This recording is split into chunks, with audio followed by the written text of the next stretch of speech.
Mabilis nag-empake ang mag-anak at sumama sa amin patungong Zamboanga del Norte.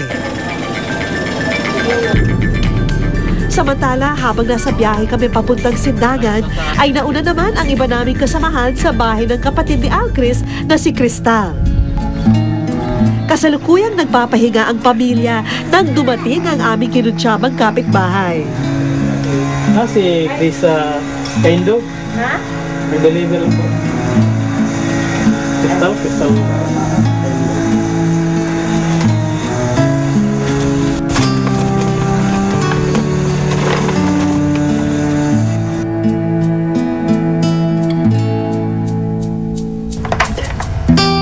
Namiss na kita sobra. Kasi nag-iisa ka lang ikaw lang ang kapatid ko. Agad namang nabusesa ni Cristal ang minamahal niyang Kuya Alcris.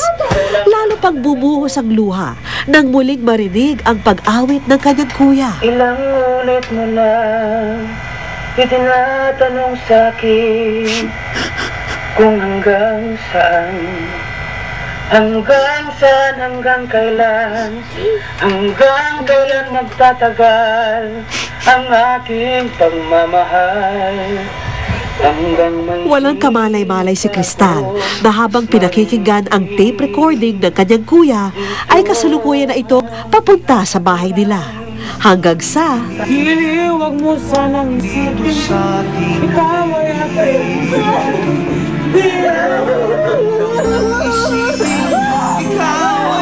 lilisanin. Di ko magagawang lumayo sa iyong piling. At nais kong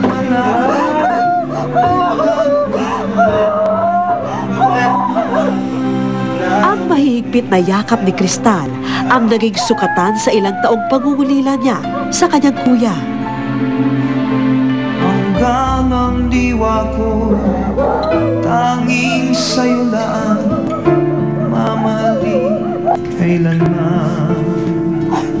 Hanggang pag-ibig ko ay hanggang... Sa puntong ito, nalaman ni Alcris kung paano na isakatuparan ang pagbabalik niya sa Zamboanga. Saan ka sumula? Wala.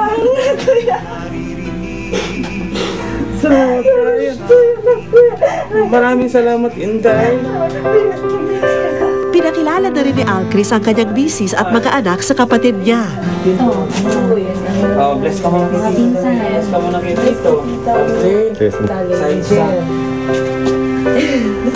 Gusto ko kahit baging maulit naman yung banding namin, kakantahan kami, yun po.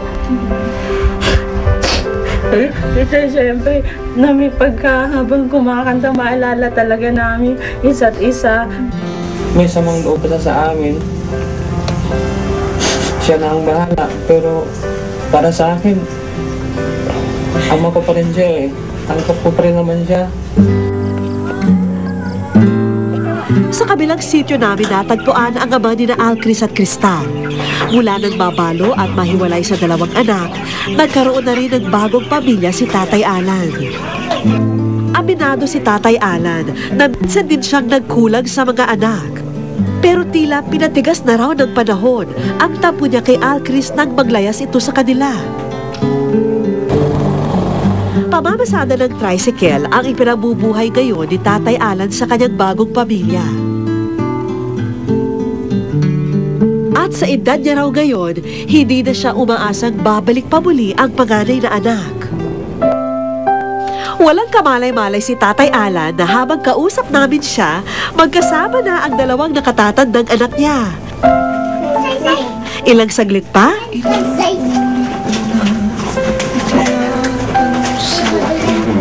naging malamig ang reaksyon ni Tatay Alan nang makita ang anak.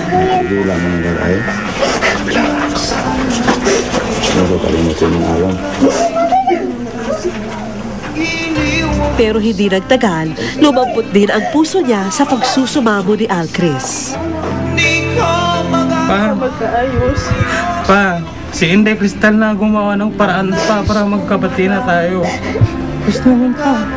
Dahil pa kami Maynila para makita kita uli. Para sa akin, para sa amin ako magbati na tayo. Sige na pa. Hanggang ang diwa ko tanging sa'yo lang. Lambutan mo naman ang puso mo pa. Sabi na kung mamatay na lang tarik na Hindi tarik. ko eh. Hihingi ko ng tawad yung kapasukan ko nung kabataan na lumayas ako dahil gusto kong patunayan sa kanya na kaya kong tumayo sa sarili kong paa, kaya kong dumiskarte sa buhay ko. Salamat din akong dumating ang panahon nito bago kami makita ng hininga, nagkabuo pa rin kami. Iniwag mo sanang Dahil akala ko'y itong panganay ko, akala ko'y nanakit niya sa akin ay hindi na talaga mapatid, hindi na talaga mapuputol. Akala ko tuloy-tuloy na yon. Dahil sa sarili ko rin, wala akong magawa kung hanggang kamatayan hindi na kami magkita muli. Kamali pala ako. Kasi naalala ko yung sumali kami ng contest kami tatlo. Kalaban-laban yung tatlo. Kalaban kami, iba-iba apelyido. May ibang apelyido para lang makasali. Pero syempre, gusto ko yung maipakita naman na talagang nandun yung yun yung pinagmana namin at talagang Yun ang talento na minana namin sa kanya. tapos minana na sa mga anak namin, nakikita namin Yung sa mga talagang anak namin. sa pagkanta. Buong pagmamalaki ring pinakilala ni Alcris ang kanyang pamilya sa kanyang ama. Puro lalaki? Oo. Parangan to tanang mo. Pa. Parangan. Kailan ka po mo? Ano bang pamilya na yung misis mo? Jose. Jose at Bilayo. Taga Nueva Ecija. Ilang ulit mo na itinatanong sa'kin kung hanggang saan. Hanggang saan, hanggang kailan magtatagal ang aking pagmamahal. Hanggang may himig pa akong naririnig dito sa ating daigdig. Hanggang may musika akong tinataglay, kita'y iniibig. Giliwag mo sanang isipin, ikaw ay aking lilisanin. Di ko magagawang lumayo sa iyong piling, at nais ko malaman mo kung gaano kita kamahal. hanggang may pag-ibig laging isisigaw, tanging ikaw. Hanggang may pag-ibig laging isisigaw, tanging ikaw.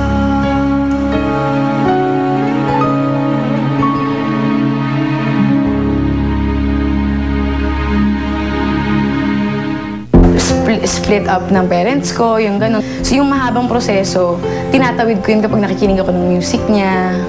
Nakaka-relax, parang dinadala ko sa ibang mundo na hindi nag-away parents ko, parang gano'n.